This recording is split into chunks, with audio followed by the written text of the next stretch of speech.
a short story featuring Adam Morris and The Silence.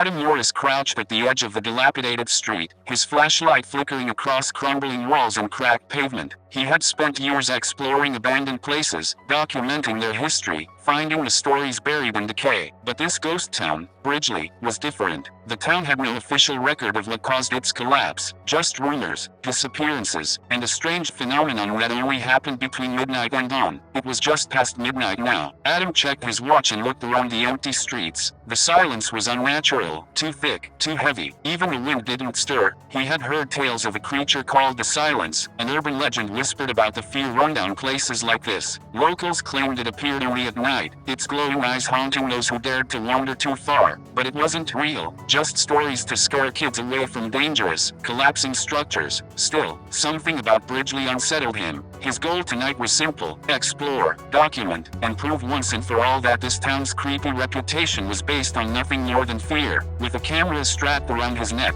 he made his way toward the old courthouse at the town center, the heart of the ghost town. As he walked, the faint sound of footsteps echoed behind him. He spun around, shining his flashlight, but there was nothing, just a dense fog creeping over the pavement. Adam shook his head, chuckling nervously. "Get it together, it's just your imagination," he continued, but the air felt heavier with each step. He reached the courthouse, the doors hanging askew, barely clinging to their hinges. Inside, it was pitch black except for the faintest outlines of furniture. Adam set up his tripod, taking a few shots of the room. But something caught his eye on the camera's screen, a pair of faint, glowing orbs in the far corner of the room. He lowered the camera, pointing the flashlight toward the corner. Nothing, but the footsteps returned, this time closer. They were slow, deliberate, and seemed to be coming from behind the courthouse doors. Adam's breath hitched as the glowing orbs reappeared, only now they weren't on his screen. They were visible in the room, and they were watching him. His heart pounded in his chest as he slowly backed toward the far wall. The glowing eyes moved toward him, growing brighter. He could make out a shape now, tall and impossibly lanky, towering over him. The creature stepped forward, its movement silent, its form nearly blending into the dark, except for those terrible, glowing eyes. Adam reached for the door, but his hand trembled too much to find the handle. The air was thick, suffocating, as though every sound he could have made was swallowed by the creature's presence. The silence. He finally yanked the door open and bolted into the street, his flashlight shaking wildly. The creature moved slowly but deliberately, its gaze never leaving him. Adam knew he couldn't run far. His car was parked half a mile away, too far to reach before the creature caught up. His breaths came in ragged gasps as he rounded a corner, ducking into an alley. Pressing his back against a cold brick wall, Adam tried to steady his breathing. The fog swirled at the alley's entrance, the shadows shifting unnaturally. The silence's glowing eyes cut through the dark, searching. For a brief moment, Adam hoped it would pass by, but the creature stopped, its head tilting slightly, as if it sensed his presence. Adam's hands shook as he pulled out his phone, desperately dialing 911, but there was no signal. Of course, there wasn't. No one ever mentioned signal outages in Bridgely, but that must have been part of the legend. He glanced at the screen, and for a moment, in its reflection, he saw the creature standing behind him. No, he spun around, but the alley was empty. His heart raced as the glowing eyes appeared once more at the entrance, creeping closer. There was no sound, no growl, no footsteps. The creature moved with an eerie stillness, as if it were part of the very darkness itself. Adam stumbled backward, knocking over an old trash bin.